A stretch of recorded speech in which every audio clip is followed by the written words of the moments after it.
for being here with us. As everyone here knows, Mike is president of content and programming for Bell Media.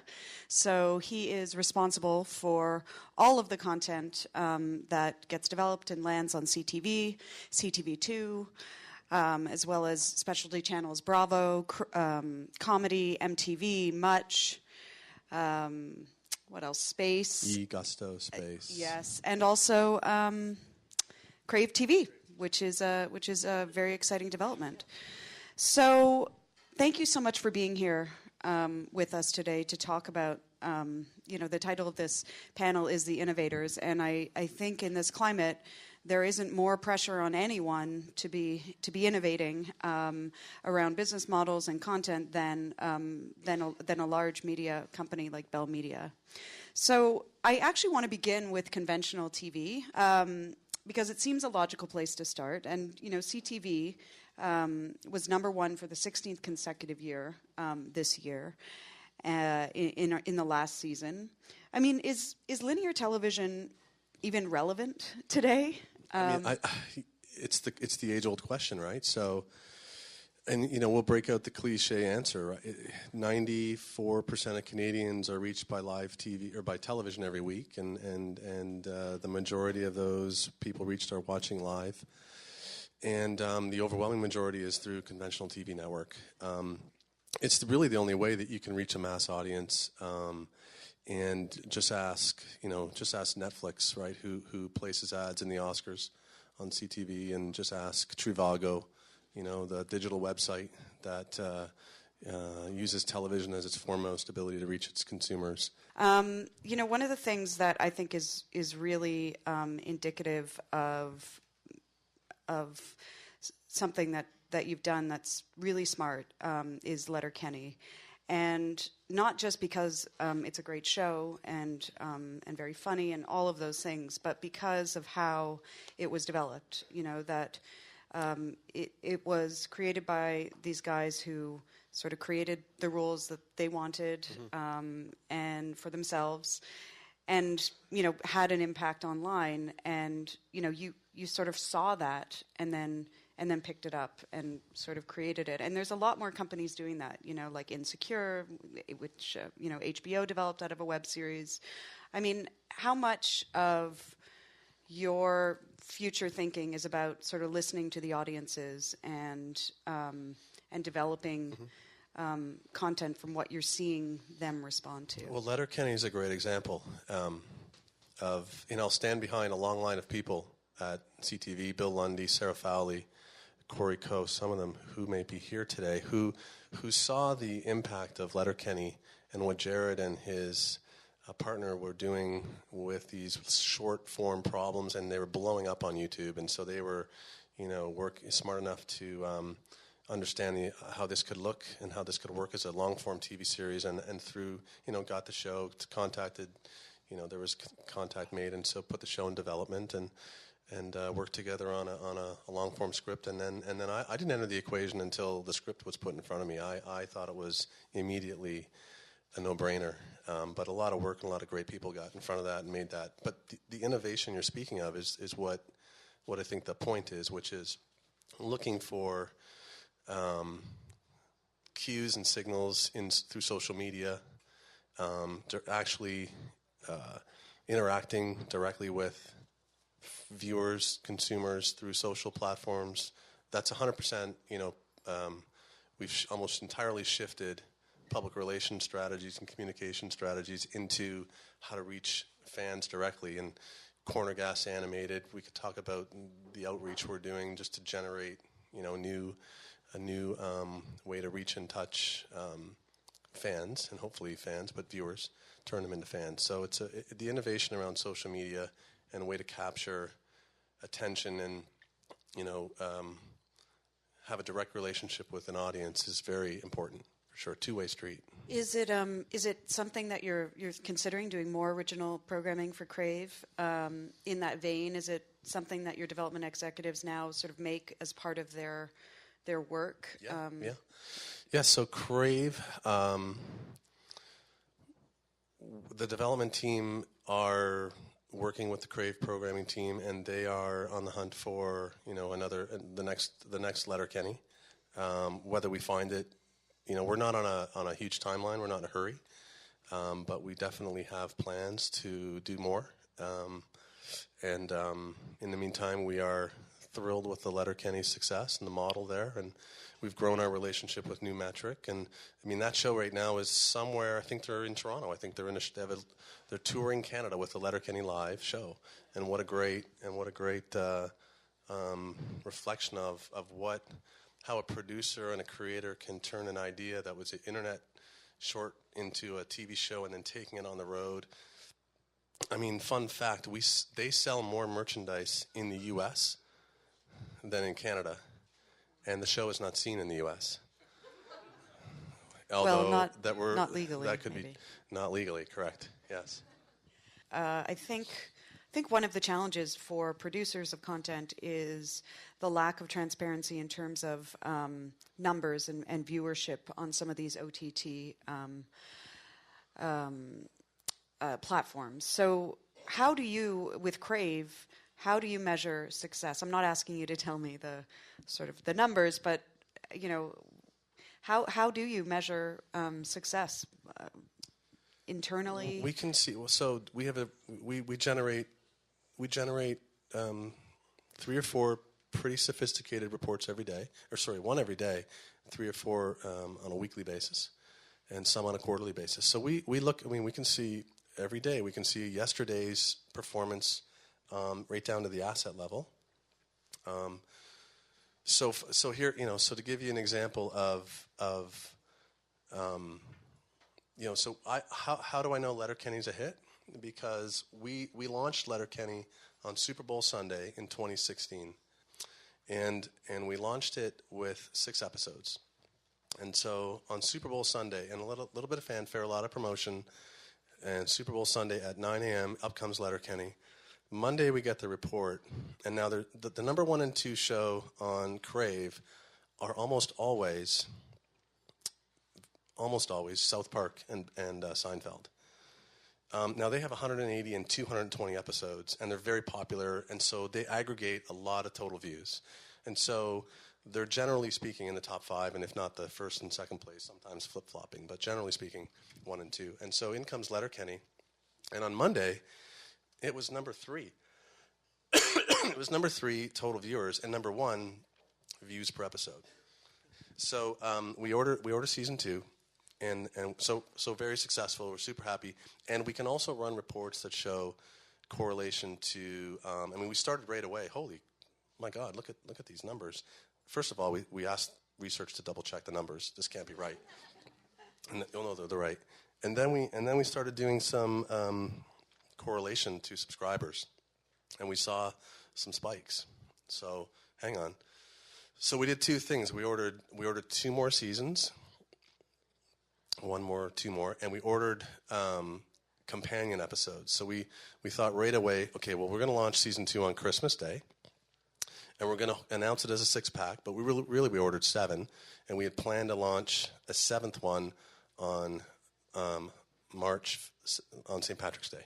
So Letterkenny's number 3 on the Monday, and on the Tuesday it was number 1. It was number 1 for the next 3 months, every day, 6 episodes, crushing Seinfeld, South Park, Big Bang, Sopranos, everything. Amazing. And so on Christmas Day, we launched season 2. And I remember calling Corey. I can see Corey right there. I remember calling you on, I think, Boxing Day or the 27th of December. And I just got the results of Letterkenny season 2. It was a mushroom cloud. It was a monster. It was easily tenfold, season 1. 12 times, I think it was. Bigger than anything we'd ever seen. Bigger than season 1. It had launched number 1 on every metric, and it was immense. Which generated a lot of internal high fives. And so we, and look, with New Metric and with Jared and that team, what they've done with Letterkenny, and we wrapped our arms around that group, and we've ordered, 40-something episodes. And so we know what we have with Letterkenny, and which is a real real lightning in a bottle show. We think we can maybe duplicate it. We're going to try. But we can see success on Crave because we can measure streams and we can measure correlation to subscription. Yeah, it's a really great story for Canadian content producers. Just overall, have you been able to sell it outside of Canada? So the answer is the producers and us are in play today.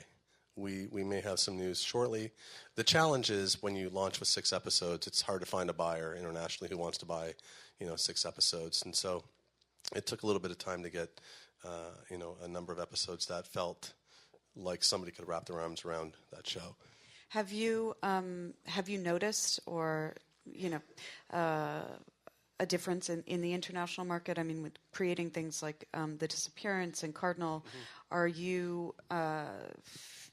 Are you looking externally in a bigger way than you have in the past? So I was talking to an executive at AMC on Friday about another show that we may want to have a discussion about. And out of the blue, she says, "Oh my God, Mike, The Disappearance just set a record in the UK on when it debuted." And she brought that up, and because the reason why she knew about it is because AMC was looking at it. And I can tell you that Disappearance is just wrapping up a deal in the U.S., and I think that'll be announced in any day. The Disappearance is exactly the kind of show we think is our sweet spot. Now, in the case of The Disappearance, like Cardinal, it's a short event series. It's a serial. It's got an arc, and we think there's possibly some room on our schedule for that kind of a play. We really want to be in the participation game. We don't have to be the sales agent for the show, but we want to be part of the sale in a way that makes sense for all the parties. It's really the way that we're going to, I think in many ways survive. So we need to get outside of Canada and manage Canada at the same time. Yeah, I think it's really the wave of the future, especially given all of the different iterations of a story and the different platforms that are available. So in terms of, the international market and Canadian content, from my perspective at the Canadian Academy, it does seem like we're seeing just a level of shows being developed here that is really above and beyond the Canadian content that we've seen developed before, in the past. And I'm just wondering if you agree with that assessment and what you think might be contributing to that. Well, I think we don't really show up at a studio now in the U.S. or go to MIPCOM and meet European heavyweights who don't all say they want to work with us. And it's not because they don't care how it does here for our schedule. They know that working with us means working with you guys. It means accessing the Canadian production community, because the Canadian production community has become the belle of the ball. We are the Canadian producers, writers, directors, actors are I think having considered amongst the best internationally. And so whether it's NBC Universal or Warner Brothers or Sony, they all recognize the talent that first of all is resident in Los Angeles, who are Canadian, but sitting up here north of the border and accessing our infrastructure, our creative talent, our crew, Handmaid's Tale, Star Trek, Suits, the list goes on and on. But in Vancouver, in North Bay, with Carter and Cardinal and Letterkenny and Sudbury. So, but the number of U.S. productions, Hollywood productions here in Toronto, is a testament to the kind of resources that they find here.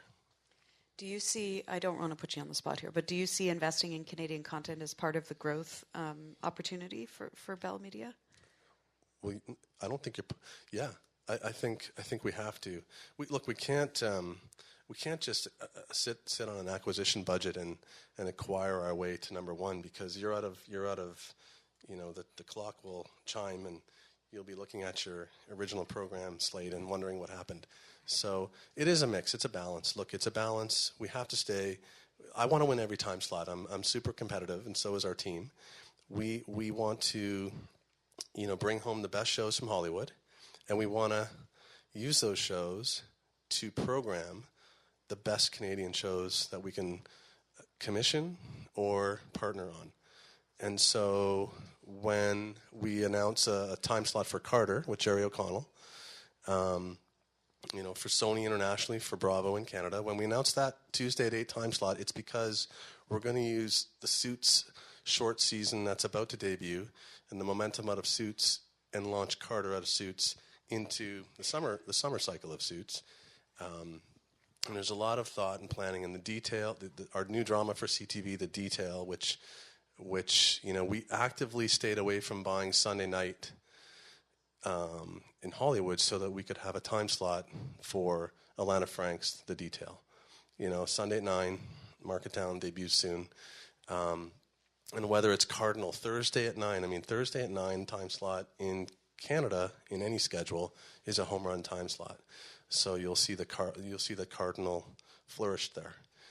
So we really want to have a balance of exceptional creative coming from this community on our schedule, surrounded by the best of Hollywood in the world.